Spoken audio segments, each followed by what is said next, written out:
Yeah, I mean, we're on the topic of Stormzy anyways. So Sterling has been... Sorry, I just finished reading one of the Sun articles. And apparently they're boys. Yeah, Sterling, bro. First of all, how do you feel? Because you're a Chelsea fan and you're black. Yeah. So how do you feel about Sterling being ousted like that? First of all... He wasn't ousted though. No. Let's be real. Because he's been... When I say he's been ousted, I mean the fact that they signed Pedro Neto and they snatched his number and gave it to Pedro Neto whilst he's still there at the club. That's being ousted, man. No, it's not. That's being ousted. In my opinion, right? We've got like a 50-man squad. You're not gonna be in the starting lineup and on the bench all the time. Sterling? Yeah, but he's not a world class. No, but the thing... He has no credit. If it was Palmer, I hear it. Palmer's not world class. No, but I'm saying what he's done for Chelsea. Forget world. I just said world class. World class means you're certified first name on the team. But you have no credit in the bank. Enzo Maresca wants to try different things. He has every right to. Yeah. You're not bigger than the club. So if you say, for example, I'm done with Chelsea, the fans aren't gonna uproar you, but okay, get rid of him then. Yeah, but I think so. I think it's the way in which it's been done. No, but he came out before the game and said, "I'm really disappointed. I'm not in the." But he had speak to the guy first. Now you put him in a bad situation. And he probably did. And he made his decision. Is either you got to live with it or leave. But what I'm saying is, I don't think, and the reason why I'm saying ousted is because not off the back of him not being included in the matchday squad and whatever. That's that. And even the statement, I think it's poor timing. He shouldn't have done it before the game. I feel like if it was after the game, maybe the timing's okay. Before, as soon as the lineup, you did it 10 minutes before the lineup was dropped. I thought you did it after the lineup got dropped. No, you did it 10 minutes before the lineup. Do you know what that is? But to be fair, you find out the day before if you're going to be in the starting 11 or not. That's my thing, right? Or the night before, usually. If he's found out the night before, I don't think you should release a statement, number one. But you found out the night before, cool. It's either you move on, you try and press and trade in that session, or you say you want to leave, but doing this whole, your victim thing. But also, I feel like it is a bit disrespectful, though, because let's be real, Sterling is one of England's greatest wingers we've seen. Let's be real here. I'm not saying in terms of talent, in terms of he's Ronaldo or whatever, but he's one of England's best ever right wingers. If we do an all-time Premier League 11, of English right wingers. Okay, I thought... sorry. All-time Premier League 11 of English players. Yeah. Sterling most likely gets in on the right wing spot. There's no one else that really takes it. Maybe Beckham, but even then, would you play in right wing? Would you play in... Do you know what I mean? No, you're playing right wing. Yeah, but okay, then Sterling might even go on the left. Yeah. Do you know what I'm trying to say? Either way, he's one of England's best forwards. Let's remember who Sterling is first and foremost. But that's the thing. His CV is great, but then to disrespect what he's done... It's not disrespect. It is disrespectful. It's work, Nah, I think it's disrespectful because I think at the end of the day, what has he done at Chelsea to deserve this? He still needs to have, I think, that basic level of respect for the amount of experience that this player has and what he can bring to the team. Yes, I can understand that his performances might not be, 8 out of 10 every week. Yeah. Because there are some games where Sterling does play well, and there are some games where Sterling doesn't play well. But I feel like that's been him. Even when he was at City in the form of his life, there were still inconsistencies. But he's still a great player. What if you realise, okay, let's be honest, what's Sterling's best attributes? Probably he's always in the right position. Positioning and dribbling. His persistence and his dribbling, right? Yeah. So let's say, for example, you don't really need his dribbling right now, and Pedro Neto could probably do the same thing. Mm-hmm. And Pedro Neto is probably faster than him today, and he fits in your system better. And you've got another guy like Mudryk, let's say, for example, who fits in your system as well better. Why is he in my squad? I think what it is and I think it's the way in which it's been done. I think he's taking it. If we had a very thin squad, I'd understand. If we were like Manchester United when the whole Jadon Sancho and Eric Ten Hag thing happened, and we had someone like Anthony, I'd understand. But we've got Pedro Neto, we've got Nkunku, we've just bought João Felix. Obviously, he wasn't in the squad for the City game, but we've got all these players you can play off the left, even Jackson could play off. Yeah. You're not. Sometimes you're gonna have to sit this one. Maybe you could have played today. Maybe you could have played on the Thursday or whatever. You could have, yeah. So doing all this statement stuff is like, I don't know. I feel like for me, the only reason I have a problem with it is because, bro, you've literally snatched his number and left him numberless. First of all, for a player who hasn't really done anything wrong. Yes, I can understand that the statement was distasteful Yeah. and the timing was poor, but like he hasn't done a Romelu Lukaku and come out and criticize the club or anything Yeah. like that. He hasn't done a Ronaldo where he's gone on Piers Morgan and said, "Yo, this club mess." Yeah. He hasn't done anything of that type of thing. I get what you're saying in terms of his perspective, but from the club, from Enzo Maresca's perspective, let me not say the club's perspective. From Enzo, because I think the club and Enzo Maresca are two separate entities. 100%. Because to me, Enzo Maresca Wants a small squad. Yeah, he wants a small squad, and he didn't do you wrong, really. Like, he didn't think he fit the squad this week. He was the one who bought Pedro Neto. He was the one who spent 100 mil on Mudryk. So why is he now getting the... Because that's what Sterling kind of did. He didn't really call out the club. He more so called out Enzo Maresca for not picking him. So if I'm Enzo Maresca, I'm like... I mean, I wasn't really feeling you this week, but now it's like... I'm going to stand... No, because he has options. Like, you have to be honest. Like, he has options. And the thing is, Chelsea don't actually have to sell Sterling. Obviously, Sterling can stay for... I think he's got like 3 years left on his contract. So he can stay for an extra 3 years and just earn his money. But now it's like, okay, you're never going to get into the England team again now that you've done this. Yeah. Unless you get loaned out. And that's Chelsea's choice if they want to loan you out. So you really just messed... Yeah, but I don't know. I feel like it's... I don't know. Like I said, I think it's just the way in which it's been done. Taking someone's number away. Like, bro, I'm not going to lie to you. As a like former player, if I can cling on to that from my academy days and whatnot, if my first team number had been snatched and given away to someone else, and I'm now numberless, that is extremely disrespectful. Call bro. out Todd Boehly. That's what I was gonna say. No, but even Todd, he's not even the sporting director anymore. So yeah, I think it's I can't remember the guy's name. So like that's what I'm saying. I feel like that part of it is very disrespectful. The number snatching, that's where that's crazy, bro. Yeah, but I feel like that is crazy. Because if it was the other way around, where players, and we've seen this all the time, when players refuse to train, when players train by themselves, or they don't, all that sort of stuff, they're always criticised in the media, always. Which I feel like the media started to get onto Chelsea. Like, first game of the season, I'm already hearing Enzo is worth 100. Like, bro, let's give it a couple games, like, bro. And even what they're doing to what they've done to Conor Gallagher, I mean, you said he was whack, no? What, Conor Gallagher? Yeah, but we got 40 M's for him.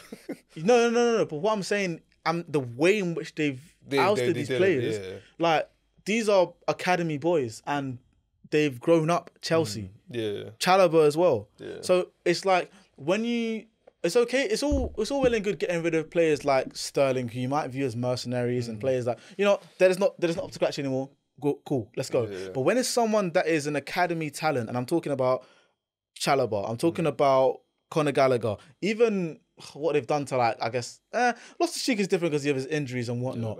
But a lot of other players that have grown up Chelsea and you've just like dashed them to the side. It's like, what does that say to those academy boys that are now in the under 14s, under 16s that want to be playing and winning, Champions Leagues and winning trophies, like the likes of Conor Gallagher, Reece James, and all these other players that have come through the Chelsea setup? It's like, well, I don't know now, because I thought I'm a blue through and through, I'm proper Chelsea. But then if I get to the stage where another manager comes in, they're just gonna isolate me and make me train away from the squad and treat me like I'm nothing. But Chelsea's all I've known. But we've got, obviously, it's a new. You just gotta remember, it's a new ownership. So this isn't the Abramovich days. Even Abramovich was pretty cutthroat with the academy, but even then it was like, again, and this is why I say it's a difference. Through a couple, but now it's like you'll bleed through a couple, and then some of them is just business. We need the profit though. Like, now it's like, if we can get pure profit, we're just gonna take it at this point. Which I understand from a business point of view, but there's two ways of going about it. You can do it in a respectful manner and be like, look, boys, unfortunately, we need to cut losses. We need to get profit. This is the best way to do it. Still, like, if you still allow them around the squad, it's a better feel towards it. There's no space, bro. Yeah, you man have got a packed out training ground still. But no, isolating them completely. Like, even what you're doing to Trevor Chalobah, someone I wanted he should be starting immediately. Chalobah is very good. I think he's better than Colwill, personally. Nah, he's Chalobah. He's probably our second best centre back behind Colwill. I don't think Colwill. I think Colwill at his best is. Trust me, Colwill at his best. But Chalobah, you forget what he was doing at Brighton. That's Brighton, bro. What do you mean that's Brighton? That's Brighton. Has he done it for Chelsea? He's been back at Chelsea for 2 years now. No, 1 year. He was only this last year was his first year back. Yeah, that's what I'm saying. So 2 years now. But what I'm saying with Are Chalobah, you saying this is a whole year already? You're a sneaky mo. I was thinking 2 years. That's not how it works. No. But Colwell also last year was playing left back at times. which he says- wasn't consistently playing centre back with a partner. Hopefully him and Fofana can stay healthy. But what I'll say about Chalobah is, Trevor Chalobah is one of those players that when he first came into the Chelsea squad, I wasn't too sure about him because I knew about his it was back three. I knew about his older brother, who was quite decent in CDM, but he's gone to Watford and whatever happened to him. But Trevor Chalobah continued to improve, and he's one of those players where no matter what, he's going to play for the badge and play for the club because obviously he is Chelsea through and through. Yeah. But then it's also someone that when you understand the feeling of the club and you know what this club is about, he's someone who gives it his all every single time he's on the pitch, make sure he does the best for the club. He's not cocky. He doesn't, come out and start over celebrating or doing anything like that. He's a very humble guy, hard working centre half, and he's an academy talent. He's homegrown. Yeah. So for the fact that Chelsea have disrespected him this way, isolated him completely, making him feel alone and just training away from the squad, you'd expect someone like that to come up with statements and say, I'm not happy, I want clarity. But no, what's he doing? He's still training, he's still believing, he's still praying, he's still like, I still want to play for Chelsea. And that is why I say Chelsea, the way you guys are moving now, I get under Abramovich, there wasn't a lot of academy talent that did get a lot of first team chance, but at least back then, you guys were loaning them out and then, okay, cool, we'll sell you off, it's fine. But now, it's moving kind of scummy. The way you guys are isolating these boys and like, nah, man. But academy football and homegrown talent is one thing from football that like you can't disrespect like that. Do you know what I mean? You can't really take advantage of these guys. These guys that have committed 10 plus years to the club before they've even made their professional debut. Like, come on now. Well, I think now we're entering an era where you just gotta accept that if you're going to the Chelsea Academy, you're probably not gonna start, but you're just gonna have to ride off the coattails that you're at Chelsea's Academy. So, but even I don't know, man. But it's not really a path because at this point we still got that Esteban kid. Hopefully, I'm hoping he's world class. No, he's good though. I've seen the highlights. Tapes, he's good. I just need him to, as soon as he lands, just be crazy because I need something to believe it. Man. It's getting dark. It's getting dark, man. Real dark blue over there, isn't it? Literally. But I think we'll be all right this season. Where do you think you're gonna finish? 5th, probably. 5th? Yeah. Ooh. I think Villa, obviously Arsenal, City. I think Villa will finish 4th, maybe. I see Villa finishing 5th. Actually, I see Villa finishing 3rd. Really? I think United are actually good, I think United are actually good this year. We'll see. Because what they're doing is nothing different. It's nothing different. It's nothing different, but their defense does look better. But it's nothing different. No, but I think their defense... Because their defense looked better when they got Casemiro and Varane. And Martinez. Yeah, I get what you're saying in terms of injuries, but now they have more depth. In injuries.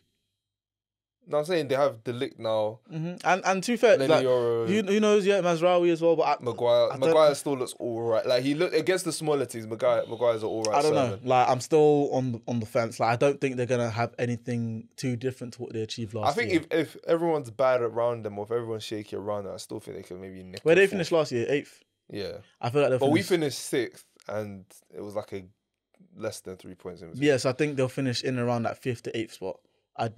Even 5th is very generous. But I don't know who, because I don't think Spurs are better than them. Of course not. So that's my thing. Is like, I think Aston Villa are better than them. I think but obviously who's the 4th team that's definitely. We know 3 teams that are definitely better than Arsenal, City, and Liverpool. Villa are better than them. Is Liverpool definitely better than them? Liverpool's better than. I mean, we'll have to see because of the system and the fact that all of those players that are there were there last year. So, and that's why I said when Arne Slot. Even obviously, time of recording, Arne Slot hasn't made a signing. And I feel like that's the perfect thing to do. Maybe one signing couldn't hurt, but I think the perfect thing to do for him to come into a club that has been such a culture for the last 9 years, the fact that he can actually come in and be like, you know what, we might not need to make a signing. Let me actually get to know these players, get to understand the way they work and understand how they can work in my system. Then when January comes, we can reevaluate, maybe add 1 or 2 so that we can actually, it's not a thing where, cool, tradition out of the way with what Klopp's done for the last 9 years. I'm going to bring in 3, 4, 5, 6 players and then sell a couple, and then it becomes a bit disjointed in the camp. And when I say disjointed, I don't mean in terms of like morale and people getting along. I just mean in terms of the way people play. Yeah. So I think him coming into a squad that was there last year, all those players have grown together over the last year. Some of them new, like McAllister, Szoboszlai, Endo, all those types of players that are very new to the Klopp system and only there for a year. But then you have veterans such as Salah, Alisson, Van Dijk, Robertson, Trent, that are there for a lot of the Klopp years. So it's a lot of understanding in that camp. They all played together for the last season. They know. New manager, cool. Well, let's play this way. These players already know each other and the way they all play. So it makes for the growing pains. It makes the growing pains less painful. Do you know what I'm trying to say? I get what you're saying and I agree, but they just need to lose like 3 games, and then the media's just gonna get very but the media always talk. Look what happened. What was it? 3 seasons ago when we lost the first 3 games and we were 19th, and they're saying, "Oh, Mikel Arteta, he's gonna be the first one to get sacked. Oh, Arteta, there's no plan, there's no vision," and then we ended up finishing 5th that year, and it was like, oh, by the end of the season, it was a completely different narrative. Yeah, that's my thing with Liverpool. I just want to see how they deal with adversity under the new manager, because you know when the media's like onto you, like, oh, this would never happen under Klopp. They played with so much passion, such a boring game. Salah didn't get a shot. Are we still doing that? Like, you know, those little stupid narratives. So. Yeah, no, I hear it. And to be fair, the first 3 games don't really mean anything. Yeah. It's after that people start realising what... It's after that first international break. Yeah, so September 14, I think, is international break. So after then... You start seeing the real... Yeah. I mean, it'll be interesting. It's an interesting season. Like that, subscribe to the channel and turn on notifications to keep up to date with all of our releases. And tune into the whole episode now on Spotify and Apple.